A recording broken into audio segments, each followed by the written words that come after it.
Hi, I'm Tori Thompson, and today we'll be discussing the mismatch of conservation and high-risk species. Theodore Roosevelt was the first president to set aside federally protected land for conservation purposes. This conservation was aimed at protecting beautiful and pristine landscapes. Biodiversity was not a consideration during the creation of conservation areas. Because of this, there are large regions of high biodiversity being threatened. In 2015, Jenkins et al. Suggested a new way to approach conservation in which biodiversity was the greatest deciding factor, so that this mismatch of land conservation and species conservation aligned. Jenkins' new system counted the endemic species of 6 major taxa in the U.S., then overlaid the hotspots of each to find priority areas of conservation. The hotspots are especially high in the southeastern United States. Dissatisfied with Jenkins' new method of conservation, Brown contests that the plan would not be efficient because there is no clear action warranted. He also emphasizes that all species should benefit from conservation efforts, not just those co-located in species richness hotspots. Another large consideration from Brown's perspective is the human factors that influence the decision-making process, such as socioeconomic power and political constraints, as well as the high value of land for Jenkins then points out that the threatened species are the ones conservationists are trying to save through their efforts, proclaiming that conservationists do not shy away from protecting places because they might be more difficult or expensive to protect.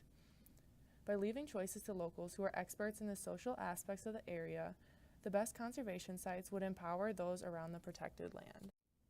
To answer the question whether there is a mismatch between federally protected lands and endemic species hotspots, I applied similar parameters to Jenkins to reproduce his results. I used the number of endemic species of 4 different taxa, then applied a raster calculator to find the highest concentration of endemic species in the United States. I also measured the distance from the largest protected areas in the country. Comparison of the maps will show whether there is a mismatch between protected areas and conservation needs based on endemic species. This model shows that the need for conservation is particularly prevalent in the southeast corner of the United States. The areas highlighted in red means that there is the greatest number of endemic species in that area.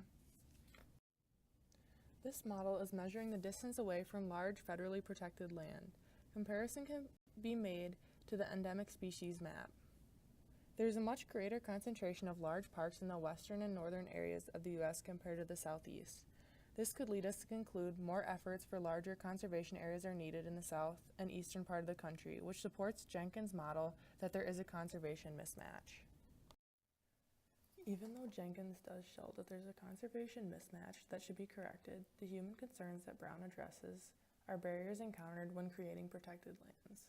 Johnson et al. Expresses the concern that protected land will be lost unless all parties who influence the upkeep and creation of the land are satisfied by focusing on what he refers to as conservation triage. People with influence over conservation decisions include stakeholders as well as scientists and office holders. The study focused on these people's values to determine what each was willing to risk for conservation's sake.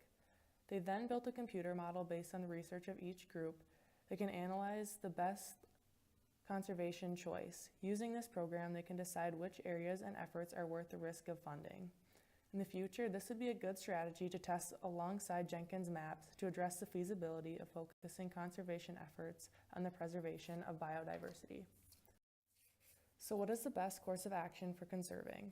Jenkins et al. Shows that there is a mismatch in conservation areas and species who need conservation. By comparing the number of endemic species to the current protected areas, we are able to see this disparity as well. Although this is arguably the best way to navigate site selection for conservation, there are still valid oppositions that should be taken into account. Human influence on land is irrefutable, so we cannot disregard our impact and priorities. There is only so much any person is willing to give up.